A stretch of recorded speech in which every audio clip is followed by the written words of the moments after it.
Und jetzt schaut euch mal diese herrlich weichen Wölkchen an. Sind die nicht einmalig hier, du? Und so fluffig. Mein Sohn, der fragt schon mal danach, der möchte sie gerne mitnehmen in die Schule. Na klar, die machen wir uns, die gehen so schnell. Und dazu müssen wir erstmal ein bisschen Milch erwärmen und lösen uns Butter und Hefe drin auf.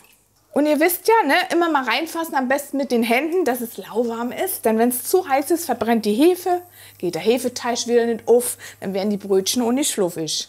Inzwischen tun wir uns schon mal die trockenen Zutaten, also Mehl, Zucker und Salz in die Rührschüssel. Ach, und schaut euch doch mal heute mein Eichen an. Das passt farblich total zu meiner Küchenmaschine, denn das stammt von glücklichen Hühnern. Das habe ich nämlich aus dem Hühnermobil und die legen bunte Eier, so glücklich sind die. Die sind blau und braun und weiß, sowas finde ich ja echt herrlich und die hole ich mir immer dort. Ich kann es euch mal verlinken, wenn ihr in der Nähe von Franken oder in Fürth-Nürnberg wohnt, dann müsst ihr unbedingt mal gucken, gell? So, jetzt vermischen wir uns mal die trockenen Zutaten und dann geben wir so nach und nach unser Milch-Butter-Hefe-Gemisch dazu. So, jetzt tue ich noch mein schönes Eichen mit dazu. Ups. Schauen wir es innen auch ganz grün. Ist das nicht süß? Die müsst ihr direkt aufheben. So, jetzt gucke mal da rein, so passt der Teig von der Konsistenz. Ich mache mal aus, sonst versteht ihr mich nämlich gar nicht. Dann geht das hier nämlich so richtig schön ab. Wenn er zu trocken ist, gebt ihr noch ein bisschen warme Milch dazu. Und wenn er zu sehr bappt, gebt ihr noch ein bisschen Mehl dazu, dass er so ungefähr sich dann so aus der Schüssel nehmen lässt und vom Haken löst. Einmalig hier, du. Und jetzt müssen wir den ein bisschen abdecken und lassen den an einem warmen Ort 30 Minuten gehen oder im Ofen. Umluft 30 Grad ist auch super. Und ich habe natürlich meinen Teig in den Ofen gehabt. Ne, habe ja gesagt, schau mal, wie schön fluffig der da wird. Der hat sich doch verdreifacht. Jetzt gucke mal da rein. Jetzt muss ich da mal ein bisschen Ei mehlen, meine Arbeitsfläche. Und dann tun wir uns den Teig mal abwiegen, komplett, dass wir gleiche Teile auch rausbringen. Den nehme ich jetzt hier erst einmal raus. Guck mal. Flupp. 880 Gramm, also knapp 900. 9 Stücke brauche ich, also ungefähr 100 Gramm sollte ein Teilchen dann haben. Dann tun wir uns dann nochmal 9 Stückle, ca. 100 Gramm abteilen. Mal gucken. So, jetzt räumen wir uns die Stücke dann zum Ball.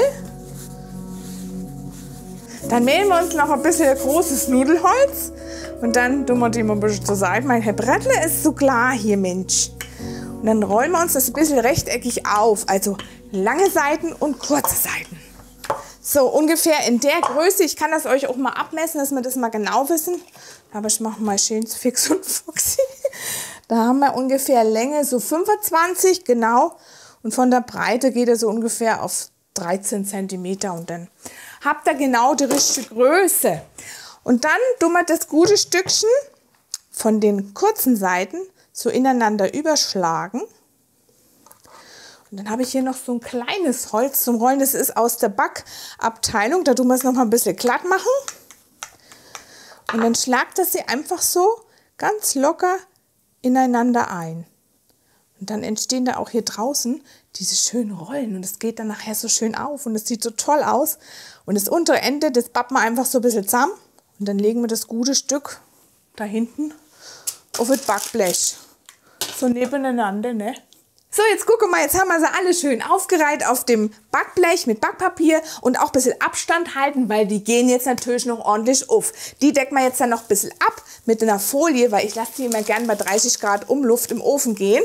Und dann kommt noch ein Handtuch rüber und dann sind die so richtig schön fluffig am Ende.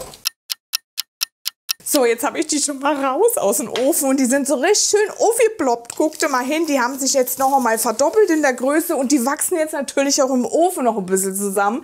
Den habe ich auf 165 Grad Ober- und Unterhitze vorgeheizt und da kommen sie jetzt für 30 Minuten rein.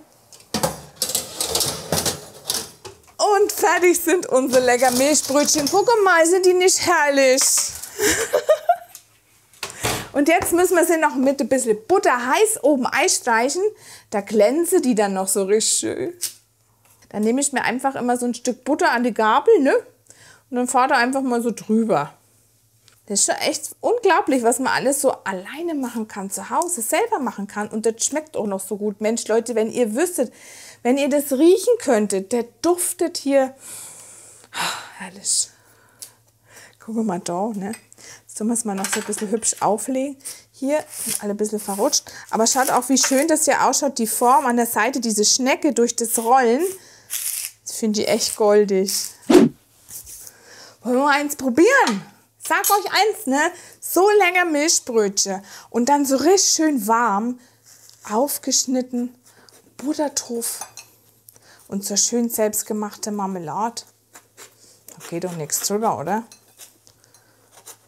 Schau mal, wie schön die ausschauen innen. Ist natürlich jetzt auch ganz schön heiß, aber wir probieren das jetzt trotzdem. Ne? Die Butter schmilzt jetzt natürlich, aber ist ja egal, ne? So. Ein bisschen Butter drauf oder auch ein bisschen mehr. Ich mache ja immer ein bisschen mehr Butter. Und dann habe ich so eine leckere Johannisbeermarmelade. Die habe ich gemacht von meinem kleinen Johannisbeerbäumchen. Und die tun wir jetzt da drauf. Gott, ist das was. Ich kann euch sagen. Zweites Frühstück.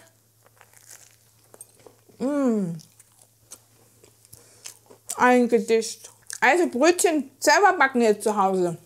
Echter Knaller. Ich liebe das. Kann auch eine Wurst drauf. Und hier gibt es auch noch ein paar leckere Rezepte für euch. In denen sehen wir uns gleich wieder. Bis dann. Ciao, macht's gut.